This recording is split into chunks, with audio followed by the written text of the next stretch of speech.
사회적 기업 종합 상사의 청년 일자리 팀 팀장 권한욱 팀장이고요. 저희 청년 일자리 사업이란 일단 운영 지침이 있습니다.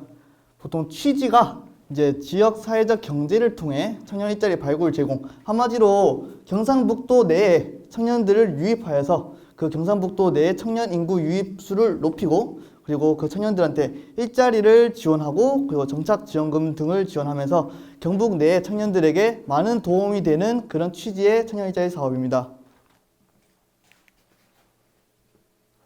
자, 사업 개요 같은 거는 보통 사업 대상을 아시면 될 것 같아요. 만 18세에서 39세.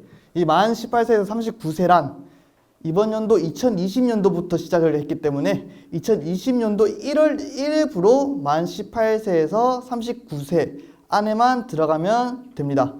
많이들 물어보세요. 생일이 채용날이 5월 28일인데 생일이 5월 27일이에요. 그랬을 때 만 나이가 39세 딱 걸려버리는데 어떻게 할까요? 다 기준연도가 1월 1일입니다. 1월 1일이기 때문에 그 생일이랑은 전혀 상관없이 생각하시면 될 것 같습니다. 그리고 여기 책자에 보면 지금 2020년 1차 기업들은 안 적혀 있어요. 약정을 다들 써보셨겠지만 2020년 5월 1일부터 2022년 4월 30일까지입니다. 딱 2년이죠. 그렇기 때문에 2020년 1차 기업들 같은 경우에는 한번 적어주시면 괜찮을 것 같습니다. 2020년 5월 1일부터 2022년 4월 30일까지입니다.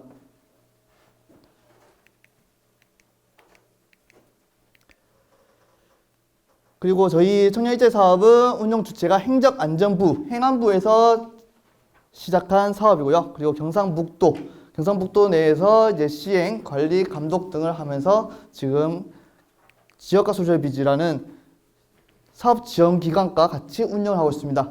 그러면 대부분 다들 약정은 시 또는 군이랑 체결을 하셨을 거예요. 각 지자체에서 이제 수립 및 시행 관리 감독을 하며 보조금 등 지원금, 한마디로 임금 등을 지급하는 단체는 지자체에서 지급이 됩니다. 그렇기 때문에 뭐 문의사항 같은 경우는 저희 종합상사로 주시면 될 것 같고 지원금에 관련한 부분에 대해서 결정사항이 지자체에 있는 거지 문의사항은 저희한테로 주시면 될 것 같아요. 지자체 같은 경우에는 지원금이 나가는 부분이기 때문에 이 사업을 관리 감독하는 부분이지 지원하는 부분이 아니기 때문에 저희 지원하는 부분에 대해서는 저희한테 말씀을 해주시면 될 것 같아요. 그리고 저희 사업 지원 기관으로서는 일단 운영 주관 기관인 지역가 소셜 비즈가 있고요. 이제 지역가 소셜 비즈에서 이제 경북 내에 있는 모든 기업들을 관리하기 힘든 부분이 있어서 세 개의 권력 기관으로 나누어서 이제 북부권, 그리고 서남권, 동부권 이렇게 세 가지로 나누어서 운영 지원 기관을 두고 관리를 하고 있습니다.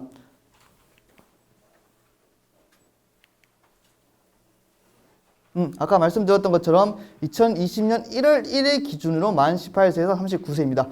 참여 청년의 자격 요건은 대부분 알고 계실 거예요. 어느 정도 저희가 지침을 안내해 드렸고 전화도 많이 오셨고 저희가 이 부분에 대해서 설명을 드렸지만 다시 한번 설명을 드리자면 참여 청년은 2020년 1월 1일 기준 만 18세에서 39세 이하의 미취업 청년입니다.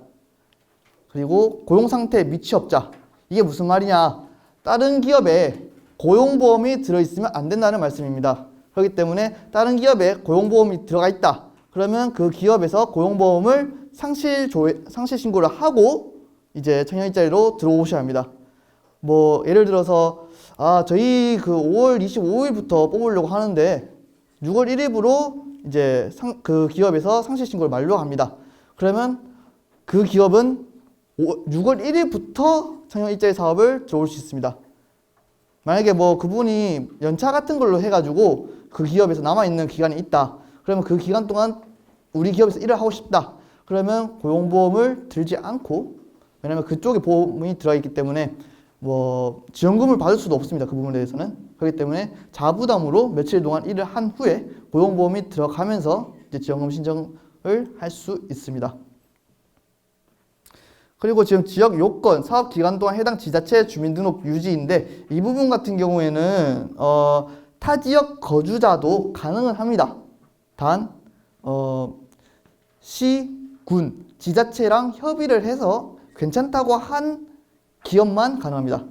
예를 들어서 경주 기업인데 포항입니다. 지역이. 그러면 저희한테 문의를 주시겠죠. 그러면 저희가 경주시청의 담당 주무관님이랑 협의를 해서 이 부분은 포항 분이신데 가능한지 여쭤보고 하는 부분이기 때문에 만약에 다른 지역 같은 경우는 저희한테 말씀을 한번 주시면 저희가 미리 알아봐 드릴 수 있습니다. 그리고 예를 들어서 뭐 지금 저희는 서남권이 아니어가지고 많이 없긴 한데 영천 같은 경우 뭐 대구에 집을 두고 계신 분도 있어요. 대구는 대구광역시이기 때문에 경상북도 내가 아니기 때문에 정착지원금은 받을 수 없습니다. 그리고 네 번째, 사업 신청이 현재 사업자 등록이 되어 있는 자는 참여자 선정. 자, 사업자 등록증이 있는 경우가 있습니다. 이 부분 저희가 확인할 수 없어요. 그렇기 때문에 기업 대표님들께서 참여 청년이랑 면접을 보신다던가 그리고 취업을 하셨을 때 그때 사업자 등록증이 있는지 없는지 무조건 확인하셔야 합니다. 이거 나중에 저희가 조금 이따 말씀드리겠지만은 그 참여 청년이랑 동의서 쓰는 게 있어요. 동의서 쓰는 거에서 사업자 등록이 되어 있는가요? 했을 때 분명히 아니요라고 하고 동의서를 썼는데 만약에 나중에 뭐 조사를 했을 때 사업자 등록증이 있는 걸 밝혀졌어요. 그러면 이거는 기업에서 제대로 조사를 안 한 부분이고 기업에서 아니요라고 하고 동의서를 쓴 부분이기 때문에 기업의 과실로 들어갑니다. 그렇기 때문에 확실하게 조사를 하셔야 하는 부분이에요. 사업자 등록증 있는 부분인지는. 그리고 대학생들, 휴학생들 가능한가? 가능합니다. 대신 뭐 근로시간과 겹치면 안 되겠죠. 근로시간에 겹치는데 뭐 시간표가 또 겹치고 있어요. 그러면 수업을 듣는 건지 일을 하는 건지 판별할 수가 없어요. 그렇기 때문에 야간 학교라든지 아니면 시간표, 스케줄과 겹치지 않는 선에서는 근로시간을 정할 수 있습니다. 그리고 대한민국 국민과 혼인한 적이 있거나 혼인관계에 있는 제한 외국인은 참여 가능. 자, 우리나라 사람과 혼인했는 사람들 가능합니다. 그리고 많이들 물어보세요. 지금은 이혼을 했는데 어떡한가? 그랬을 때 혼인한 적이 있거나 하기 때문에 가능합니다. 가능하기 때문에 그 부분은 신경 안 쓰셔도 될 것 같아요. 그러면 이제 참여청 적격 여부를 검색했으니 이제 제외 대상을 한번 살펴보면 뭐 정부 도 및 시군에서 지원하는 직접 일자리 사업 등 본사업과 성역 유성원, 한마디로 다른 사업에 관련되는 사람들인데 이거 같은 경우는 뭐 일자리 창출 사업에 지금 하고 있는, 근데 그건 이루어질 수가 없어요. 왜냐하면 고용보험을 이미 다른 기업이랑 떼고 와야 하는 조건에서 하기 때문에 겹칠 수는 없는 부분이고요.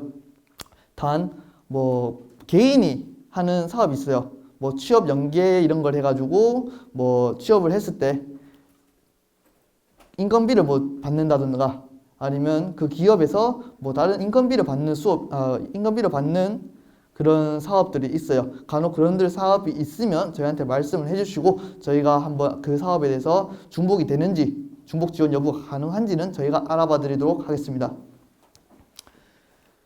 그리고 참여기업 대표자의 친족 중 해당하는 자, 대표자의 배우자, 대표자 및 배우자의 형제자매, 대표자 및 배우자의 직계존비속, 한마디로 대표자 및 배우자들의 사촌지간은 안 됩니다. 그렇기 때문에 친족들은 안 되고요. 그리고 다른 직업을 갖고 있는 자, 한마디로 다른 직업을 갖고 있는데 아까 말씀드렸듯이 고용보험을 들고 있는 상태는 무조건 안 됩니다. 다른 기업에 고용보험을 들고 있으면 무조건 안 되고요. 그리고 주 15시간 미만 또는 월 60시간 미만으로 근로계약 체결한 자, 주 15시간 미만 같은 경우는 4대 보험이 가입이 안 됩니다. 그렇기 때문에 주 15시간 이상을 해주셔야 합니다. 그리고 가끔 이렇게 말을 물어보세요. 주 16시간 가능한가? 주 16시간 가능합니다. 대신 처음에 저희한테 신청을 넣어주실 때 예상 월임금을 적어주신欄이 있을 거예요.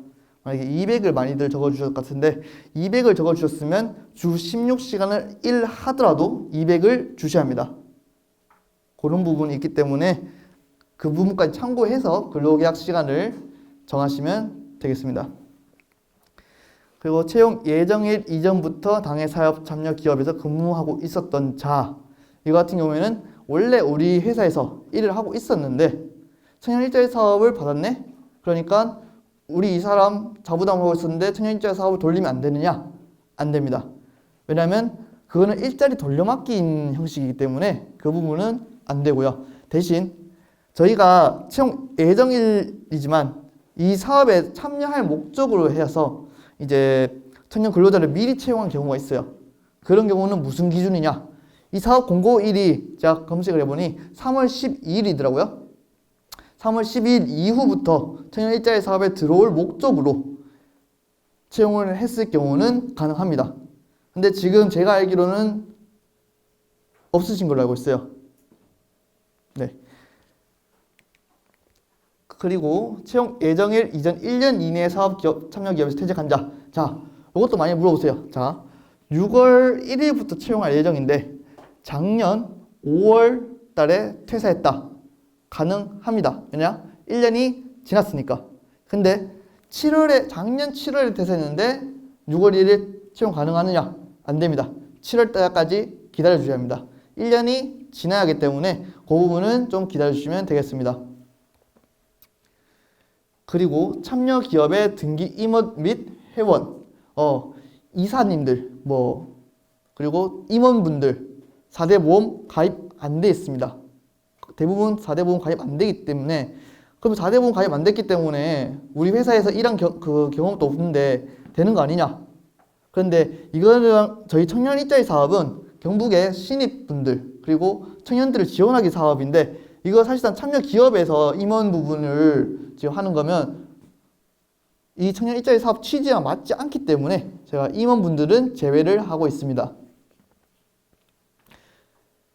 그리고 신청서 정보 제공 동의서 관련 구비 서류, 이거 같은 경우는 저희 채용하신 기업들 같은 경우에는 채용 결과 그리고 이력서, 근로계약서, 동의서를 보내주고 계세요. 거기서 채용 결과, 동의서, 이 동의서를 주고 계신 거예요. 그렇기 때문에 당연히 달라고 저희가 하기 때문에 이 부분은 가능한 부분이고요. 그 직접 일자리 사업 합동 지침 참고, 요거 직접 일자리 사업 같은 경우는 이 부분은 저희가 조회를 할 수 있는 부분이고, 예를 들어서 어떤 사회적 기업에서 일자리 창출 사업을 3년 정도 받았다. 이렇게 되면 또 청년 일자리 사업이랑 중복이 안 됩니다. 왜냐면 직접 일자리 사업, 저희 청년 일자리 사업도 직접 일자리 사업이 들어가는데, 이 직접 일자리 사업이란 3년밖에 지원을 받을 수 없습니다. 사람당. 그렇기 때문에 예를 들어서 어떤 사회적 기업에서 일자리 창출 사업을 3년 이상 받았다. 그러면 그분은 안 됩니다. 그렇기 때문에 미리미리 그거는 한번 참여 예정 근로자분들과 한번 이야기를 한번 해보셔야 함이, 그래야 나중에 채용을 하고 나서 청년 일자리 사업을 지원 못 받는다는 그런 일이 불상사가 없게끔 면접 보실 때부터 한번 알아보심이 정확할 것 같습니다.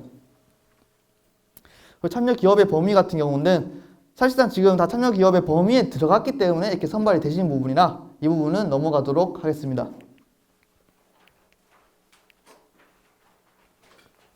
저희가 청년 일자리 사업 같은 경우에는 청년도 모집합니다. 기업들도 3월 12일 날 모집했지만 청년들도 3월 12일 날 모집을 했어요. 그래서 모집을 해서 저희가 선발 과정을 거쳐서 청년들을 선발했습니다. 그 참여 청년들의 인프라를 저희가 인력 부분을 저희가 대표님들한테 드렸었고요. 그러니까 대표님들한테 이 회사 본인 그쪽 기업에 이 청년이 이제 입사하고 싶습니다 라고 받으신 기업들도 꽤 있으실 거예요. 근데 자체적으로 많이들 구인을 하셔가지고 아무래도 그런 걸 많이 다 이미 채용하신 기업들도 많았었고요. 그리고 저희가 인력을 소개를 해드렸지만 면접 보신 기업도 있으시고요. 그리고 아직까지 이력서도 못 받은 기업들도 있으실 거고, 그리고 이력서는 받았지만 우리 회사랑은 조금 거리가 먼 것 같아요 해서 면접도 안 보신 기업들도 있으실 겁니다. 이 부분은 쭉 넘어가서 참여 청년 부분이기 때문에 넘어가도록 하겠습니다. 지원기간 같은 경우에는 26쪽입니다. 지원기간 같은 경우에는 이제 아까 제가 말씀드렸듯이 사단법인 지역각 소셜 비즈가 주축이 돼서 이제 세계 권역 기관은 아닙니다. 그랬을 때 저희 동부권이 경상북도 사회적 기업 종합 상사 협동조합, 저희는 포항, 경주, 영천, 군위, 영덕, 울진, 울릉 이렇게 저희가 관리를 하고 있습니다.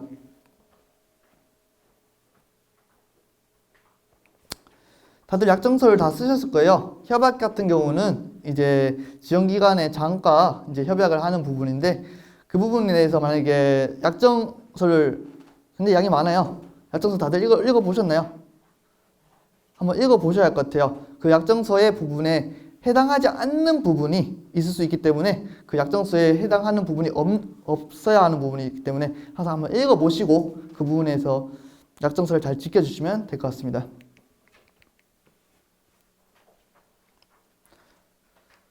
저희 심사운영위를 구성하고 있습니다. 저희 심사운영위 같은 경우에는 당연직 위원과 위촉직 인원들이 있는데 이 부분에 대해서 많이들 물어보세요. 우리 기업들 신청을 5명 넣었는데 왜 1명 됐지? 그리고 왜 뭐 배정 인원을 소멸되느냐? 이건 누가 결정하느냐? 했을 때 누가 결정하느냐? 이쪽에서 결정합니다.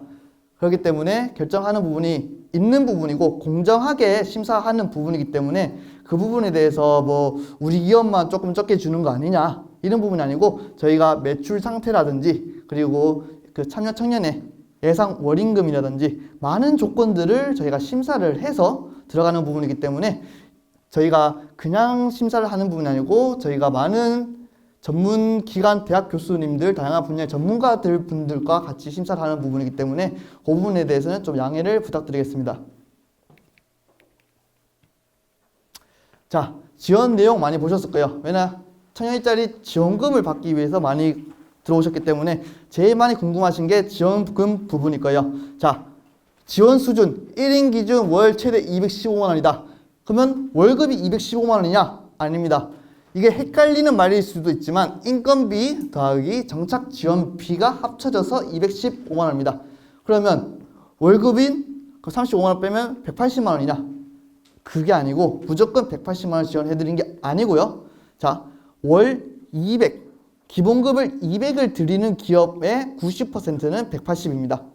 그렇기 때문에 180만 원을 최대 180을 지원해드린 거고요. 만약에 우리 기업은 기본급이 190이다. 그러면 190에 곱하기 90%를 한 금액이 지원금이겠죠. 그리고 우리는 180이다. 180이면 곱하기 90%인 168만 원. 168만 원이 지원금입니다. 무조건 180만 원이 지원되는 게 아니고요. 기업의 기본급의 90%인 지원금을 지급을 해드리고요. 그러면 우리는 기업은 220인데 그럼 220에 90%를 지원하느냐? 아닙니다. 저희가 말씀드렸듯이 최대 180입니다. 그러면 220에 90%를 지원해드린 게 아니고 180을 지원해드리고 나머지 200에 90%이기 때문에 나머지 40만 원은 자부담을 하시면 되겠습니다. 무조건 200으로 정해진 부분이 아니고 200 이상을 주셔도 상관없다는 말씀입니다. 단 그 이상 부분은 자부담을 하셔야겠죠.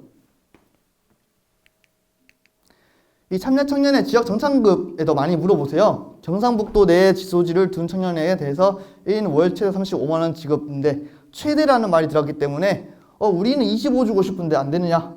아닙니다. 저희는 정착지원금은 임금 수준이 아니기 때문에 무조건 정착지원금은 35만 원 다 나가게끔 되어 있습니다.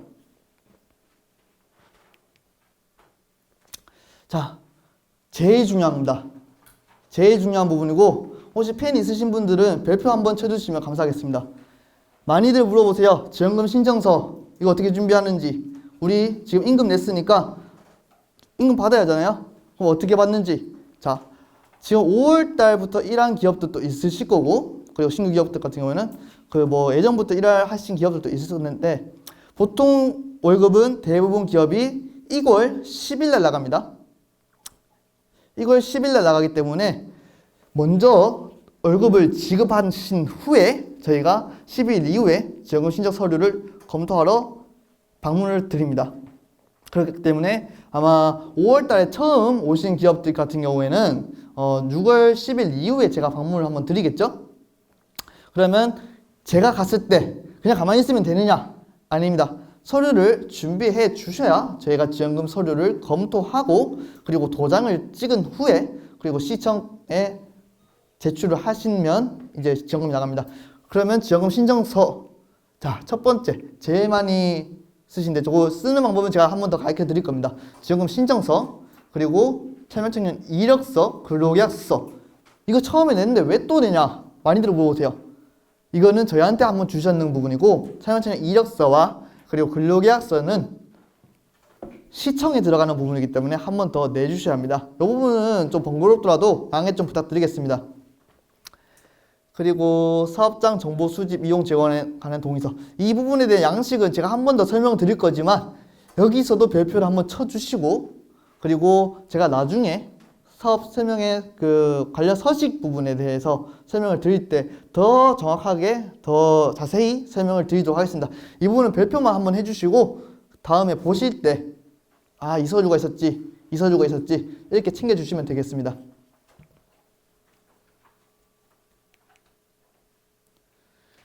그리고 뭐 대부분 뭐 1일부터 근무하시면 좋겠지만 중도 입사하시는 경우도 있어요. 뭐 우리 같은 경우에는 4월 달부터 일을 했는데 4월 10일부터 일을 했다. 뭐 4월 15일부터 일을 했다. 그러면 계산을 어떻게 하느냐 많이들 물어보시는데, 중도 입사 같은 경우에는 계산법이 굉장히 간단합니다. 근무 기간, 뭐 4월 같은 경우에는 30일까지 있겠죠.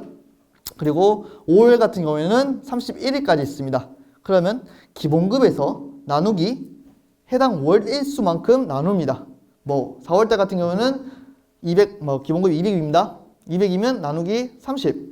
그리고 곱하기 근무 일수. 자, 근무 일수 어떻게 세느냐? 근무 일수 같은 경우에는 일하는 거를 달력을 보시면서 하나 다 세주시면 됩니다. 굉장히 쉽습니다.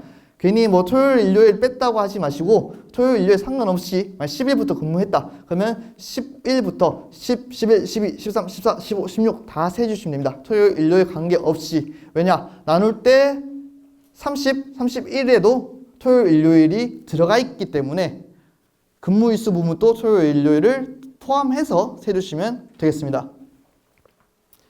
그리고 만약에 우리 회사의 직원이 뭐 사정이 생겨가지고 아직 연차가 없는데 결근을 하였다.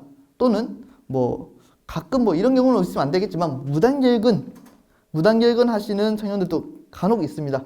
그렇기 때문에 결근했을 경우 계산을 어떻게 하느냐 많이들 물어보세요. 결근도 있고 뭐 무급휴가도 있을 거고요. 그런 경우는 계산하는 법이 여기 적혀 있지 않는데 제가 알려드리도록 하겠습니다. 자, 기본급 똑같습니다. 처음에 그 중도 입사랑. 근데 나누는 게 다릅니다. 기본급 나누기 209입니다.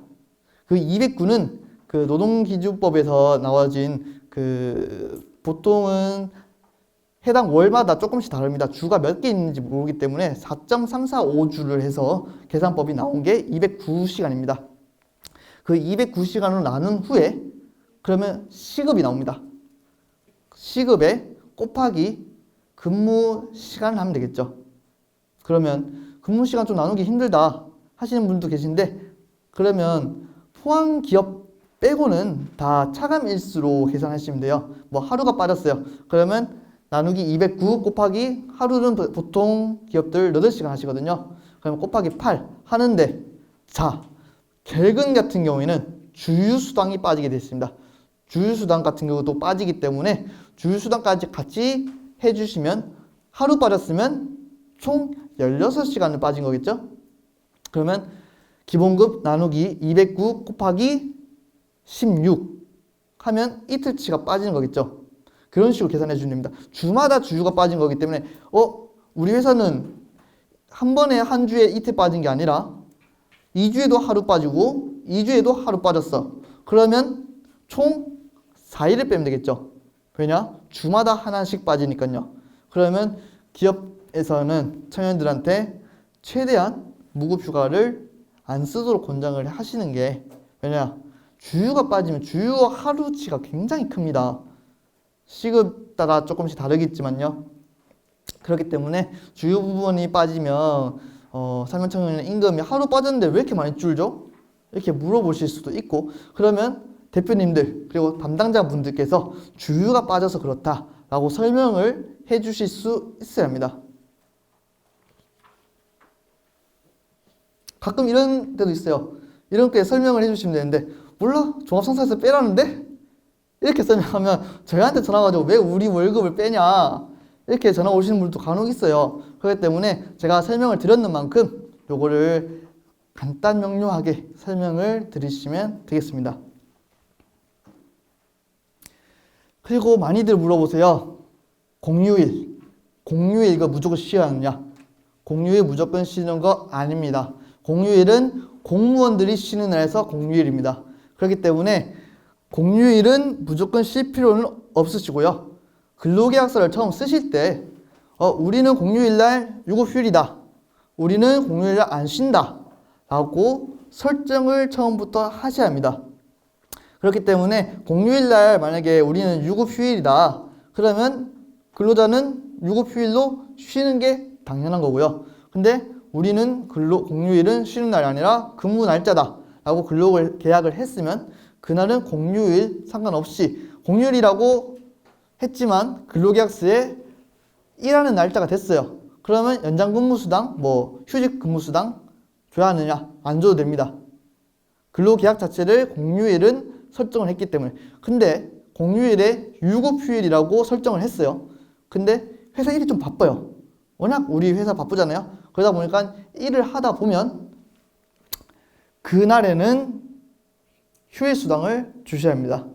그렇기 때문에 그 부분에 대해서 설정은 이제 처음 면접 보실 때 이제 하셔야겠죠? 협의를 하시고 근로계약서 써야지 청년 대부분 신입분들은 근로계약서 어떻게 쓰든 되게 그냥 예 하고 넘어가는 경우가 많아요. 그렇기 때문에 근로자분들과 협의를 잘 해보시고 하셔야 나중에 우리 공휴일인데 왜 안 놀고 자꾸 또 연장근무수당 안 주느냐 이런 부분이 생길 수 있기 때문에 그거는 근로계약서 쓰실 때 근로자분들과 이야기를 잘 해보시고 근로계약서를 작성을 하셔야 합니다.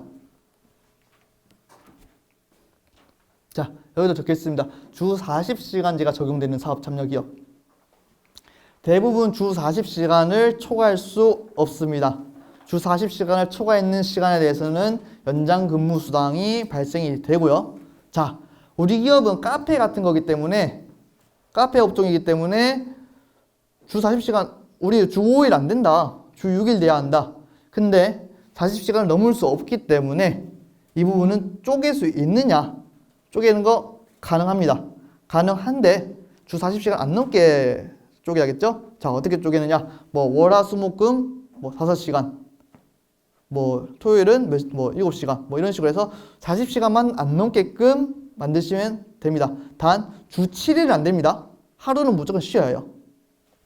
근데 우리 기업 같은 경우에는 하루는 조금 월요일은 좀 바빠가지고 하루는 10시간 시키고 나머지 화수목금 해서 40시간 채우면 안 되느냐? 주 40시간은 가능합니다. 단 그 월요일 부분은 하루 8시간을 넘었습니다. 하루 8시간 넘었는 부분에서 2시간을 연장근무수당을 줘야 합니다. 40시간, 주 40시간이라고 해서 주 40시간에 대해서만 지키면 되느냐가 아니라 주 40시간도 지켜야 하고 하루 8시간도 지켜야 합니다. 이 두 가지를 지켜야지 한 가지만 지키면 되는 게 아니고 두 가지를 지켜주셔야 합니다. 그리고 야간 근로수당도 있습니다. 밤 10시부터 오전 6시까지 근로를 했으면 1.5배 가산을 해서 야간 근로수당을 주셔야 합니다. 자, 원래 우리 근로시간이 밤 11시까지다. 그러면 그 1시간에 대해서 연장근무수당을 줘야 하느냐? 0.5배 쳐줘서 주셔야 합니다. 1시간에 대해서. 근데 원래 우리 근무시간이 9시까지다. 근데 좀 연장근무수당을 해가지고 밤 12시까지 했다. 그러면 연장근무수당만 주면 되는 거 아니냐가 아니라 연장근무수당 같은 경우는 1.5배입니다. 근데 밤 10시를 넘었을 경우에는 1.5배가 아닌 2배가 됩니다. 이거를 잘 계산해 주셔야 합니다. 그리고 지원기간 같은 경우, 지원기간은 아까 처음에 사업 설명할 때부터 말씀드렸듯이 2년입니다. 약정서에도 다 적혀 있고요. 그 약정서에 그러면 참여 청년마다 2년이냐? 아닙니다. 약정 받았는 그 기업별로 2년이기 때문에 뭐 예를 들어서 1년 정도 지나서 내년에 왔을 때 뭐 그 청년이 퇴사를 하고 새로운 청년을 입사를 시켰습니다. 그럼 그 사람이 또 2년이 있느냐? 아닙니다. 그 사람은 약정 기간까지 1년밖에 지원을 못 받습니다. 그 부분에 대해서 헷갈리시는 분들이 꽤나 많이 있으신데 참여 청년별로 2년이 아니라 참여 기업별로 2년입니다. 그 부분 잘 생각을 해주시면 되겠습니다. 자, 아까 말씀드렸듯이 이직과 대체 채용 다 가능합니다. 이직 가능하죠. 대체 채용도 가능합니다. 단 중도 퇴사를 했어요. 중도 퇴사를 했을 경우 3개월 이내에 고용을 해 주셔야 합니다. 저희가 그 3개월 이내에 왜 채용을 해라 하느냐. 왜냐면 그 3개월 동안 만약 채용 안 하면 그 지원금에 배정된 인원만큼 다른 기업에서도 배정을 못 받았어요. 이 기업에서 배정을 2명 받았기 때문에 이 기업에서 2명 받은 건데 만약 이 기업에서 2명 안 받았으면 이 기업에서 4명을 받을 수 있는 상황이었기 때문에 그 3개월 동안 고용을 못했을 경우 그 지원금이 미리 설정이 되는데 낭비가 되는 부분이에요. 그렇기 때문에 그 부분은 항상 대체 채용을 신경을 써 주시면 되겠습니다. 그리고 입사했을 때도 저희한테 서류를 주셨듯이 퇴사했을 때도 저희한테 서류를 주셔야 합니다. 서류는 간단합니다. 처음 입사하실 때는 4개 서류를 주셨지만 퇴사하실 때는 2개 서류를 주시면 됩니다. 사직서, 사유서. 뭐 사직서 같은 경우는 사실상 안 주셔도 무방하지만 사유서를 먼저 저희한테 주시고 그리고 저희한테 사유서를 도장 날인 받으신 후에 이제 사유서, 사직서 그리고 공문을 이제 시, 군, 청에 제출을 하시면 되겠습니다. 자, 저희가 청년 일자리 사업에 교육을 하고 있습니다. 그 교육을 자료를 좀 보여드릴게요. 제가 참여 청년들, 경북 내에 있는 참여 청년들의 기본 소양을 넓혀주기 위해서 교육을 실시하고 있는데 이 교육들은 필수 부분입니다. 참여 청년들은 지원을 받고 있는 부분이기 때문에 조금 양해를 부탁드려서 기필코 꼭 참석을 부탁을 드리겠습니다. 기본교육 같은 경우에는 총 20시간을 채우게 되어 있고요. 청년별로. 그리고 소양교육 같은 경우는 총 6시간을 채우시면 되겠습니다. 자, 기본교육 같은 경우는 총 20시간을 채워야 하는데 저희가 기본교육 2018년도부터 했기 때문에 많이 해봤습니다. 기본교육 총 보통 16시간 정도가 소요가 되고요. 1박 2일로 많이 진행이 됩니다. 1박 2일로 진행이 되고 뭐 이 기본교육에서 많은 걸 배워갑니다. 뭐 인사, 노무, 그리고 회계, 그리고 뭐 사회적 경제란 무엇인가에 대해서도 좀 배우시고요. 그렇기 때문에 그 부분에 대해서 가르치는 부분이기 때문에 좀 기업의 입장에서는 참여 청년의 발전을 위해서 좀 적극적으로 부탁을 드리겠습니다. 그리고 심화교육이 있습니다. 심화교육 같은 경우는 기본교육처럼 크게 1박 2일로 진행되는 교육이 아니고 심화교육 같은 경우는 청년들의 업무 능력을, 업무 역량을 더 넓혀줄 수 있는 심화교육을 진행을 하고 있습니다. 총 6시간을 받으면 되는데 보통 심화교육 한 편당 3시간 정도 소요되고 있습니다.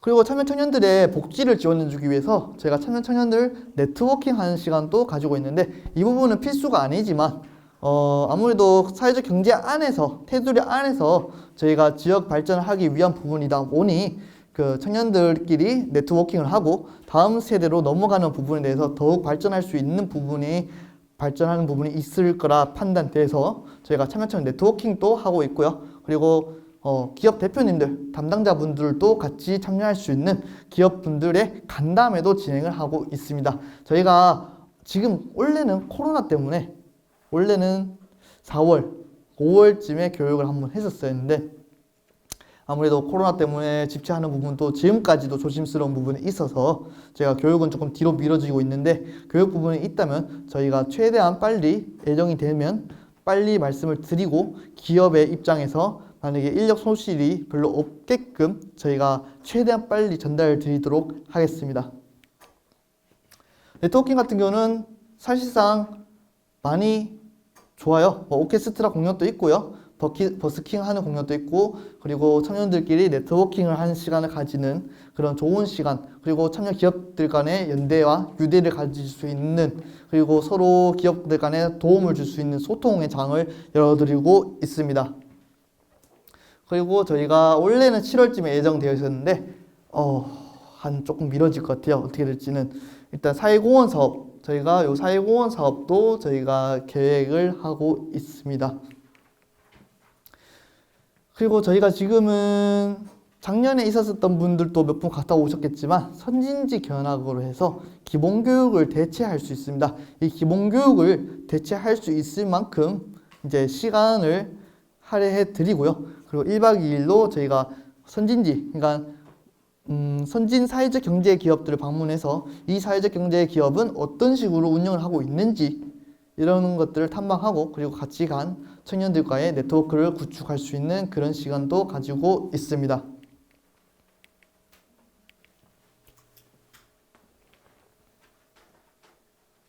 아무쪼록 이 부분에 대해서 우리 인력을 왜 빼가느냐 라는 생각으로 보시기보다는 조금은 그 청년들의 능력을, 그리고 업무 능력을 더 향상시켜주고, 그리고 복지 부분이라고 생각을 해주시고 좀 너그러운 마음으로 보내주시면 감사하겠습니다. 아무래도 청년들이 먼저 가고 싶다 하기에는 눈치가 보는 부분이 조금 있어요. 그렇기 때문에 대표님들이나 담당자분들께서 먼저 이렇게 선뜻 말씀을 해주시고, 그리고 다른 기업들이랑 친해지면 연대할 수 있는 것들도 굉장히 많고, 그 기업들한테서 배울 수 있는 점도 굉장히 많습니다. 저희 사회적 경제 내의 기업이기 때문에 다들 엄청 큰 기업이랑 혼자 큰 기업이 있고 뭐 조그만 기업들이 있는 게 아니고 거의 대부분 비슷한 테두리 안에서 하는 부분이기 때문에 연대하고 유대하고, 그리고 더 도움될 수 있는 시간이 될 수 있을 거로 사료됩니다. 지도 점검 및 관리 부분이 있어요. 지도 점검 및 관리 부분을 굉장히 많이 부담스러워 하실 거예요. 무슨 또 점검을 오느냐, 관리를 오느냐 부담스러워 하시는 부분이 있을 텐데, 저희가 점검이 엄청 많지는 않아요. 그런데 저희가 일단은 정기 점검이 있고요. 저희 정기 점검은 저희가 매달 한 번씩 가는 게 원칙으로 되어 있어요.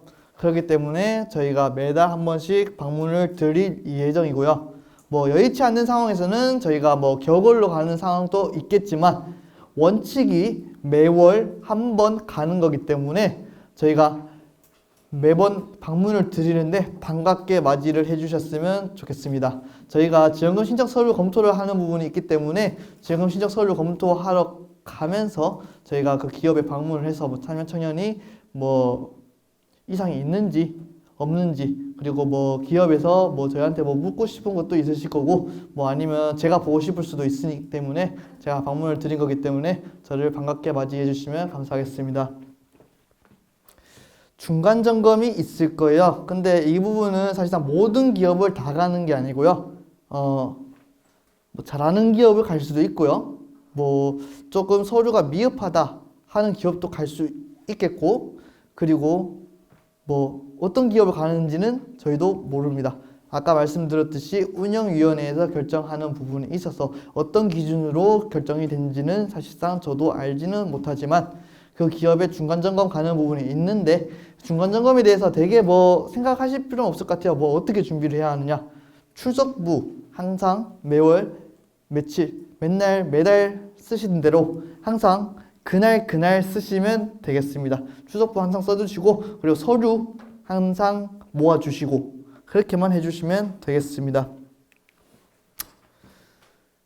최종 결과 보고는 뭐 사업 완료 이후에 되는 거기 때문에 그렇게 큰 문제는 없을 거고요. 자, 세부 기준. 이거 다들 좀 글씨가 작고 조그맣고 글 많아 보이기 때문에 읽기 싫을 수 있어요. 하지만 저희 기업이 경고를 먹는 부분이기 때문에 중요하게 한 번씩 다들 읽어주시면 되겠습니다. 글씨가 작아서 읽기 싫지만 한번 읽으시면 약정에 관한 사항을 어겼을 때는 약정 해지가 됩니다.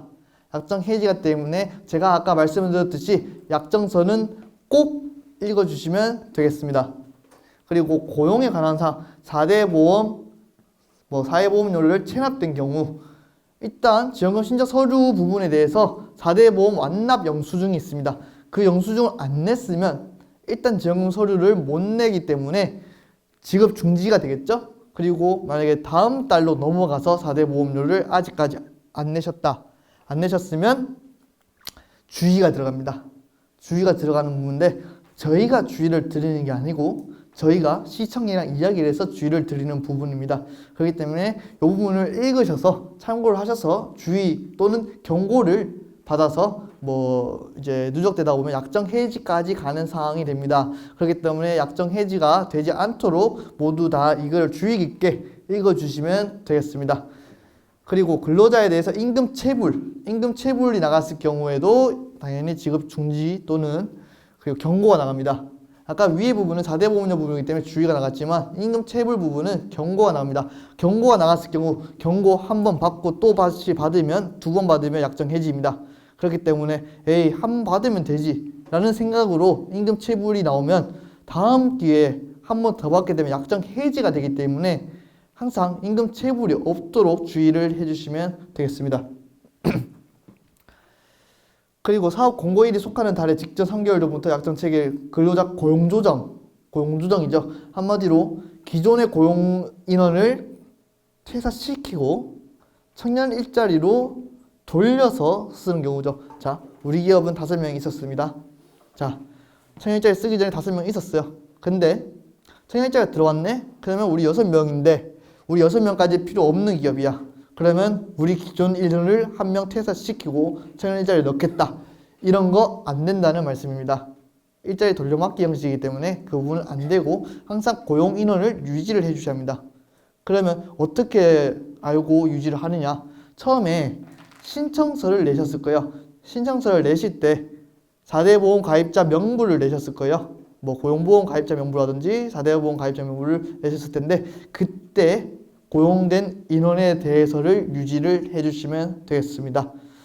예를 들어서 저희는 2019년 1차 기업인데 그러면 2019년 4차도 신청을 했는데 2019년 1차를 봐야 하냐 4차를 봐야 하냐 나올 수가 있는데 1차를 보시면 됩니다. 제일 먼저 선정된 기점을 보시면 되겠습니다. 그리고 약정기간 중에 참여 근로자를 대체할 목적으로 기존 근로자를 고용조정. 이게 아까 제가 말씀드린 그 부분이에요. 그렇기 때문에 이 부분은 없도록 주의를 해주시면 되겠고요. 그리고 지원 개시일로부터 3개월 되는 동안 배정 인원을 미충족하고 있는 경우 이 부분도 경고가 나올 수가 있어요.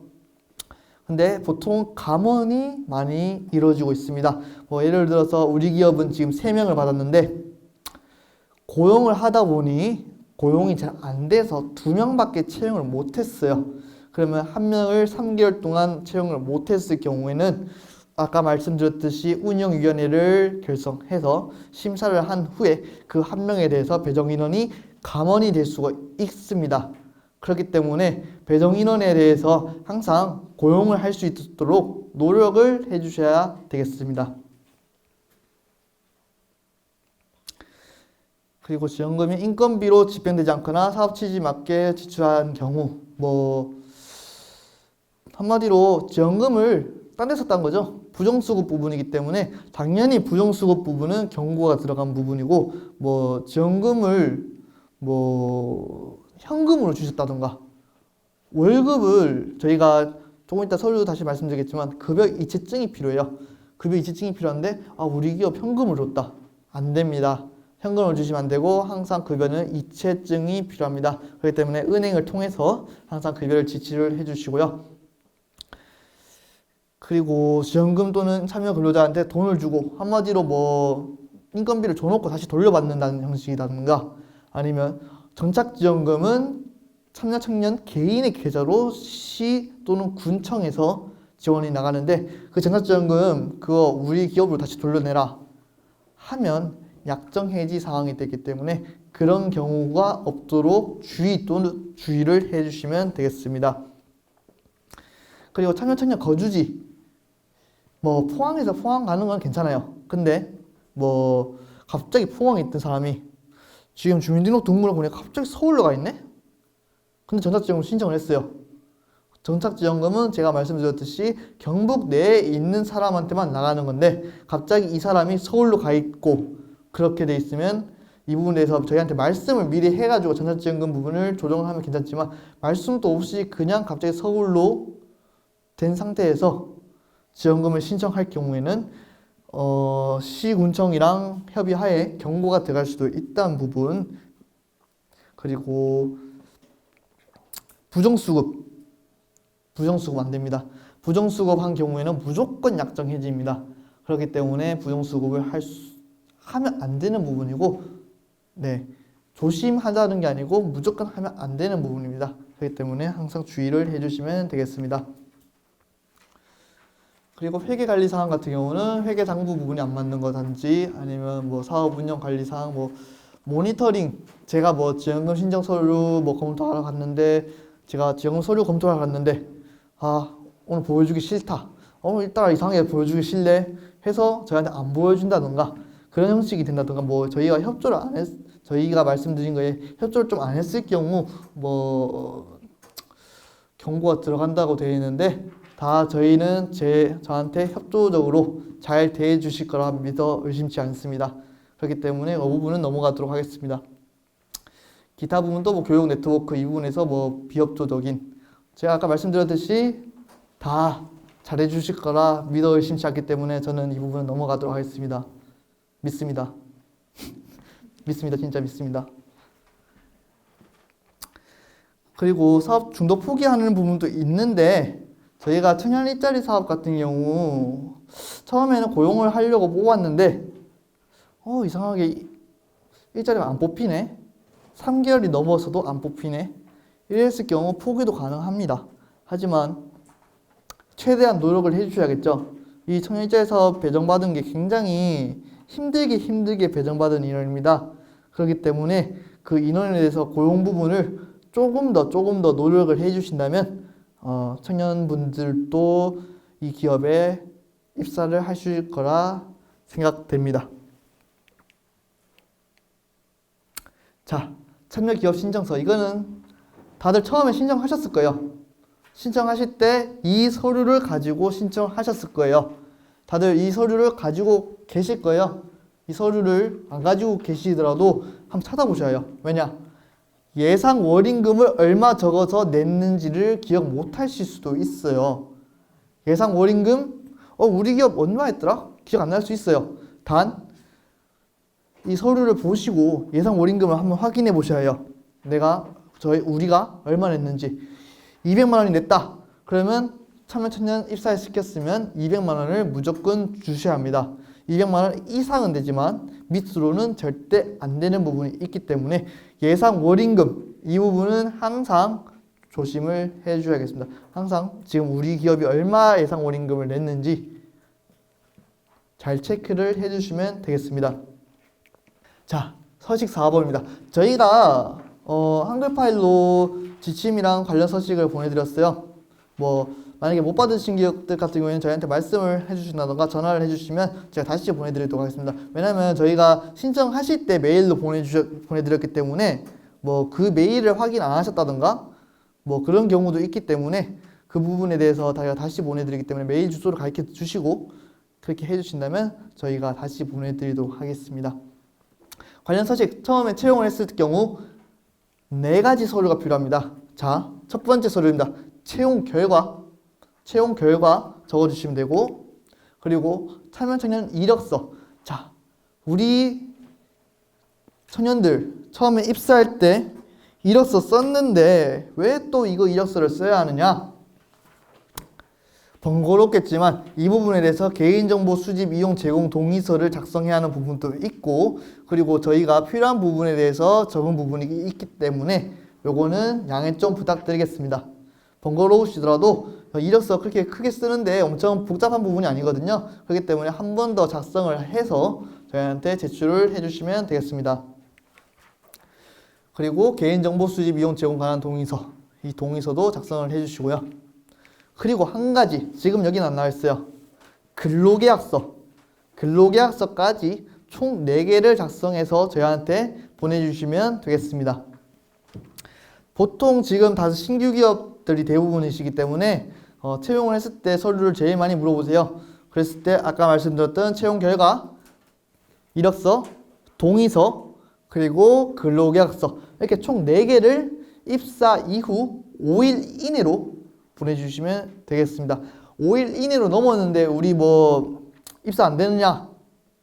안 되는 건 아니지만 5일 이내로 최대한 부탁을 드리도록 하겠습니다. 저희가 뭐 최대한 유도리 있는 상황에서 뭐 6일, 7일 뭐 이 정도는 뭐 넘어가는 부분도 있지만 저희가 5일 이내로 넘어가게 되면 저희도 부분 매주 저희가 고용 현황을 제가 도로 보내고 있는데 갑자기 뜬금없이 올라가게 되면 이 도에서도 안 좋게 생각하는 부분이 있으니 항상 채용되면 최대한 빨리 서류를 주시면 되겠습니다. 그 약정서는 한번들 제가 아까 말씀드렸듯이 한번 읽어보시고 약정 어떤 내용이 있는지 한번 살펴보시면 되겠습니다. 자, 제가 아까 말씀드렸던 뒤에 말씀드리겠다는 지원금 신청서가 드디어 나왔습니다.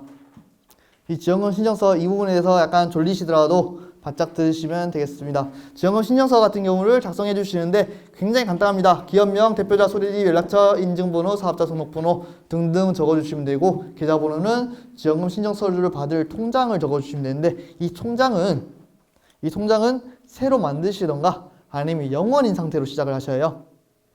다른 사업이랑 중복을 돼서 받으시면 안 되는 부분이 있기 때문에 이 부분은 받으실 때 청년 일자리 사업만 이용하시게끔 그렇게 만들어 주셔야 합니다. 그리고 이제 여기 근로자 명예 뭐 권한욱이다. 권한욱 그리고 뭐 누구누구 땡땡땡 땡땡땡 적어 주시면 되고 그리고 여기 계산 기간 뭐 1일부터 31일 뭐 1일부터 30일 뭐 중도 입사 같은 경우는 10일부터 뭐 31일 이런 식으로 나오겠죠. 그런 식으로 적어 주시면 되고 인건비. 자, 이 두 가지가 있는데 뭐냐? 많이들 물어보세요. 지급 총액은 월급, 기본급이 나가면 되고요. 기본급이 200만 원이다. 그러면 200만 원을 적어주시면 되겠고 그럼 신청 금액은 뭐냐? 신청 금액은 저희가 지원하는 금액입니다. 그렇기 때문에 200만 원의 90%인 180만 원을 적어주시면 되겠죠. 그러면 우리 기업은 180이다. 그러면 180을 적어주시고 180의 90%인 168만 원을 적어주시면 되겠죠. 자, 아까도 말씀드렸듯이 우리 기업은 220이다. 220이면 220을 적어주시고 신청 금액은 180을 적어주시면 됩니다. 최대 180이기 때문에 180을 적어주시면 되겠습니다. 그러면 자, 이 신청서가 왜 중요하느냐? 신청서가 왜 중요하냐? 맨 밑에 보시면 기초장치적 기하 밑에 보면 권역별 운영 지원 기관 담당 매니저인 있습니다. 여기에 제 도장 또는 저희 종합상사 직원들 매니저분들의 도장이 들어가야 지원금 신청 서류가 되는 부분이기 때문에 지원금 신청 서류가 제일 중요합니다. 지원금 신청 서류에 저희가 매달 가서 방문을 드려서 도장을 찍는 부분이 있기 때문에 이 신청서를 항상 준비를 해 주셔야 하고요. 그 지원금 신청서의 구비 서류가 무엇이냐? 아까 전에도 제가 별표 철화했는 부분에도 있었지만 여기에도 적혀 있습니다. 여기에도 적혀 있는데 자, 임금대장 및 출근부 사본 임금대장 예시입니다. 임금대장 예시인데 이건 예시이기 때문에 그대로 따라 하실 필요는 없어요. 기존 근로자들한테 임금대장 있는 부분이 있고 그대로 써주시면 돼요. 그렇기 때문에 임금대장은 예시 부분이고 임금대장이 없다 하신 분들만 요거를 사용을 해주시면 되겠습니다. 출근부도 있습니다. 출근부 예시이고 원래 쓰던 양식대로 써주시면 되지만 어떤 기업들 같은 경우는 지문인식으로 하시는 기업도 있고 그리고 뭐 양식 보면 서명이 없는 출근부도 있을 수 있어요. 근데 저희 청년 일자리 사업 같은 경우에는 본인의 자필 서명이 필요한 부분이 있기 때문에 만약에 자필 서명 없는 출근부라면 자필 서명이 있는 출근부 양식으로 바꿔주시면 되겠습니다. 급여 지급을 확인할 수 있는 증빙 서류, 이거는 급여 확인 이체증이겠죠? 급여 이체증이 있으면 됩니다. 그러면 급여 이체증에 금액과 임금대장의 실수령액과 항상 일치해야 합니다. 아이 뭐 10원인데 뭐 이러시면 안 되고 10원인데 임금대장상에 10원이 더 나갔어요. 그러면 임금대장 10원 맞춰줘야 하고요. 근데 실제 지급은 더 많이 줬고 실제 월급은 뭐 덜 줬는 게 더 줬는 거기 때문에 뭐 상관없는데 신청은 똑같이 하는 부분이기 때문에 그냥 애초에 임금대장과 급여 이체증을 맞춰주시면 더 번거로운 일 없게 더 완벽하게 될 수 있도록 될 것 같습니다. 그리고 참여청년 주민등록 일부 이게 있는데 이 참여청년 주민등록 일부에 대해서 좀 말씀을 드릴게요.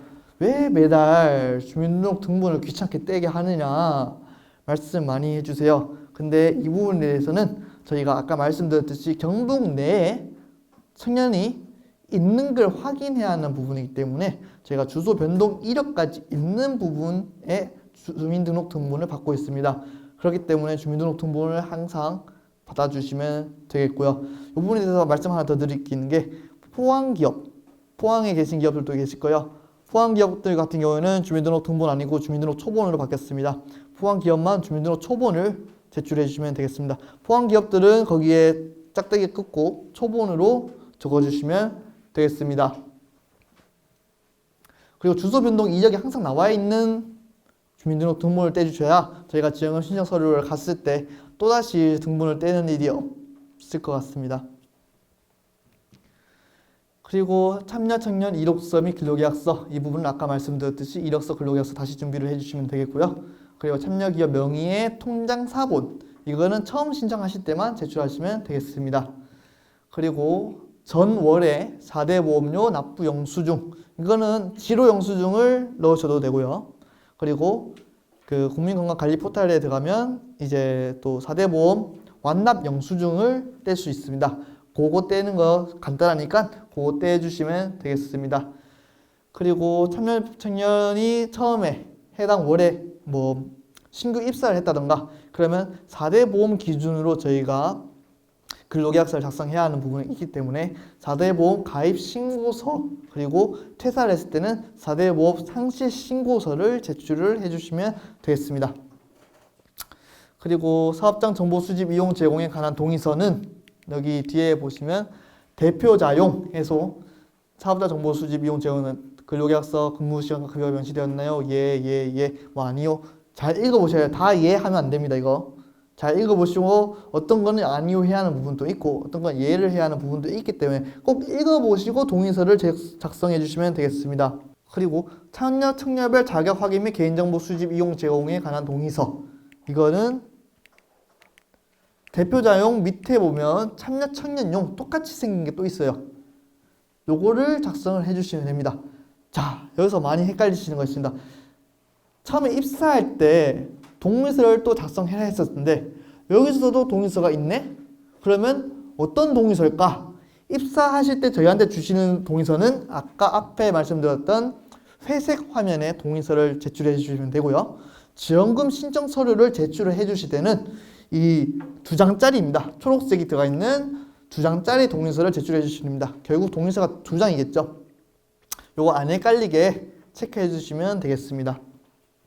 이렇게 준비를 해 주시고 이제 저희가 정착지원금 청구서가 있습니다. 또 정착지원금 청구서에는 경북 내에 거주하고 있는 분들만 정착지원금 청구서를 내겠죠. 이 정착지원금 청구서는 뭐 이것도 간단합니다. 성명, 생년월일 쓰고 참여기업도 쓰고 정착지원금 신청 금액은 35만 원. 뭐 중도 입사 같은 경우에는 또다시 중도 입사 계산을 해야겠죠. 중도 입사 계산도 하고 여기에 참여청년의 서명, 참여기업의 서명 그리고 저희 도장까지 하면 되는 부분인데 그러면 여기 별첨에 대해서 통장 사본, 참여청년의 통장 사본이 있어야겠죠. 이 부분은 왜 참여청년의 통장이 있어야 하느냐? 참여청년의 개인 통장으로 정착지원금 35만 원이 들어갑니다. 그렇기 때문에 참여청년 통장 사본이 있어야 하고 주민등록 등본 이거는 아까랑 똑같은 건데 2장 준비하실 필요 없습니다. 1장만 준비하시면 됩니다. 아까 그 했는 거 준비 1장만 해주시면 되고 전착지원금에 주민등록 등본이 필요하고 포항기업만 주민등록 초본을 해주시면 되겠습니다. 근데 뭐 옛날 거 가져오시면 안 돼요.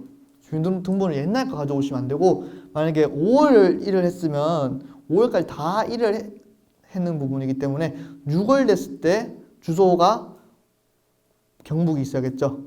그렇기 때문에 최근 거를 뽑아주시면 돼요. 주민등록등본은 매달 최근 걸로 뽑아주시면 되겠습니다. 그러면 지원금 신청 서류를 저희가 가기 전에 한 번 더 말씀을 드리겠지만 대부분 뭐 기억하시겠지만 저희가 한 번 더 확인차 전화를 한 번 더 드릴 거예요. 전화 드려가지고 서류를 준비하는데 어려움이 없도록 저희가 한번 전화를 드릴 거고, 이 지원금 신청 서류를 준비할 때 어떤 서류를 준비해야 하는지는 제가 말씀드렸던 서류들만 준비를 해주시면 되겠습니다. 이것도 많이 물어보세요. 참여청년 활용성과비 계획서 이건 어디다 쓰느냐 많이 물어보시는데, 이거는 사업이 끝나고 써주시면 되겠습니다. 신규 기업들 같은 경우는 아직 2년이 남은 일이죠. 2년 뒤에 써주시면 되겠습니다. 면접 확인서는 아까 제가 말씀드렸듯이 참여 청년의 면접을 보는 거기 때문에 참여 청년이랑 면접을 안 받는 경우에는 이 부분은 넘어가시면 되겠습니다. 사유서 이거 많이 쓰시게 될 거예요. 사유서 쓰면 뭐 굉장히 안 좋아 보이겠지만 사유서를 쓸 수밖에 없어요. 왜냐? 중도 퇴사자가 발생할 수도 있기 때문이에요. 뭐 2년 동안 뭐 퇴사 없이 하면 굉장히 좋겠지만 아무래도 이직률이 높은 시대다 보니 다들 이직을 많이 하세요. 그러다 보니까 퇴사를 하시게 되고, 제가 퇴사를 하면 서류를 저희한테 보내주셔야 하는 게 있다 했는데 요 사유서를 보내주시면 됩니다. 사유서 기업명 적어주시고 대표자 적어주시고, 그리고 제출 사유에 중도 퇴사자 발생 적어주시고, 제목을 뭐 참여청년 땡땡땡의 중도 퇴사건 하고, 내용은 참여청년 누구누구가 몇 월 며칠 부로 뭐 개인 사정으로 인해 뭐 아니면 뭐 이직으로 인해 중도 퇴사를 하였습니다 라고 보내주시면 저희가 밑에 건전별 운영지원기관에 도장을 찍어서 스캔본을 보내드립니다. 그러면 그거 도장 찍어진 사유서와 사직서와 공문을 작성하셔서 시 또는 군청에 제출을 하시면 됩니다. 일단 퇴직을 했다 경우나 사유서를 제출을 하실 경우에 저희한테 전화 한 번 더 주셔가지고 한번 확인을 한번 하시면 더 괜찮을 것 같습니다. 이 근로계약서 예시인데 이 부분은 예시이기 때문에 다들 대부분 그 기존 근로자 계약서가 있으실 거예요. 그 근로계약서를 그대로 써주시면 되고, 근로계약서에 그 굉장히 중요한 게 있어요. 업무 내용에 대해서 명확히 써주셔야 하는 게 있어요. 뭐 생산, 뭐 마케팅 이렇게만 쓰면 요즘 그렇게 좋은 말은 아니지만 명확하신 분들이 굉장히 많으세요. 그렇기 때문에 나는 마케팅만 하러 왔지 여기 이런 일을 하러 온 게 아니다, 이런 식으로 나올 수 있는 부분이기 때문에 계약서의 원칙이 우선되기 때문에 그 부분에 대해서 뭐 행정적인 전반 업무라던가 이런 식으로 적어주시면 될 것 같아요. 뭐 되게 두루뭉술하게 적어버리면 이걸 악용하는 근로자분들도 계시기 때문에 그 부분에 대해서 정확하게 어떠한 일을 하게 될 건지 그 전반적인 부분에 대해서 적어주시면 되겠습니다. 그리고 근로 및 휴일 여기에 대해서 적어주시면 되는데, 많이들 물어보세요. 토요일, 일요일 근무해도 돼요? 해도 됩니다. 토요일, 일요일 근무해도 되고요. 단 주 40시간 그리고 하루 1일 8시간만 지켜주시면 됩니다. 그러면 수, 목, 금, 토, 일이라고 월, 화 이렇게 쉬어도 되는 거겠죠? 그렇기 때문에 그 부분에 대해서는 신경 안 쓰셔도 됩니다. 토요일, 일요일이 쉬는 날이 아닙니다. 대부분 기업들이 쉬는 날인 거지 쉬는 날이 토요일, 일요일로 정해진 건 아닙니다. 그리고 아까 말씀드렸듯이 법정 공휴일은 근로일, 뭐 유급휴일 체크를 해야겠죠? 그러면 유급휴일이라고 체크를 하신 기업 같은 경우는 아까 말씀드렸듯이 유급휴일로 계산을 하셔서 그날은 쉬는 걸로 해주시고, 만약에 그날 뭐 업무가 있어서 일을 해야 한다 그러면 휴일 수당을 주시면 되겠습니다. 그리고 기본급 적어주시면 되겠고요. 여기 점검을 나갔을 때 많이들 실수하는 게 있어요. 근로계약서 한 장 작성하는 거 아닙니다. 2장을 작성해서 근로자 한 장, 그리고 기업 대표자 한 장, 한마디로 기업 한 장, 근로자 한 장, 한 장씩 나눠 가지는 거예요. 한 장씩 나눠 가지고 근데 뭐 우리만 있으면 되지 해서 한 장만 작성하시는 경우 있는데, 근로계약서의 원칙은 2장 작성해서 한 장은 기업, 한 장은 근로자가 갖는 게 원칙입니다. 뭐 임금대장 이 부분은 넘어가고요. 자, 필수 숙지 사항을 제가 한 번 더 읽어드리면서 똑같은 내용이에요. 제가 말씀드렸던 부분인데 한 번 더 중요한 부분을 되짚는 시간을 가지고 설명회를 마치도록 하겠습니다. 자, 참여 청년 채용 선정 공고일 이후, 이 부분 아까 말씀드렸던 부분인데 참여기업 경우에는 근로개시 5일 이내로 채용 결과, 이력서, 동의서, 근로계약서, 아까 지금 한 3번 말씀드린 것 같은데 이 4개를 준비를 해주셔서 저희한테 보내주시면 되겠습니다. 그리고 중도 포기할 경우나 퇴사를 했을 경우 5일 이내로 저희한테 사유서를 제출해 주시면 됩니다. 그리고 약정 체결 이후에 3개월 이내로 고용 실적이 없는 경우 운영위원회 심사를 통해서 이제 미고용분에 대해서 배정인원이 소멸될 수 있습니다. 이 부분에도 아까 말씀드렸다시피 이 부분에 대해서는 고용에 대해서 많이 노력을 해주시면 되겠습니다. 그리고 지연 약정 종료 시까지 기존 고용 인원수를 유지하여야 하고요. 아까 말씀드렸듯이 저희 청년 일자리 사업이 들어왔다 해서 기존 근로자를 퇴사를 시키고 청년 일자리로 대체하는 경우 안 됩니다. 그렇기 때문에 만약에 기존 고용 그런 목적이 아닌 상태에서 고용 인원이 소멸될 수도 있어요. 고용 인원이 뭐 퇴사를 했을 수도 있고, 그러면 3개월 이내로 그 인원만큼 채워주셔야 합니다. 그 부분이 있기 때문에 항상 유의를 해주시면 되겠고요. 그리고 아까 말씀드렸듯이 제가 신청서 예상 월임금 잘 체크해 두시라 했듯이 참여기업 신청서상 기재된 예상 월임금보다 실제 근로계약 시 월임금이 낮을 경우 기만 행위로 간주되어 지원금 신청에 제재가 될 수 있음. 근데 왜 이게 기만 행위냐?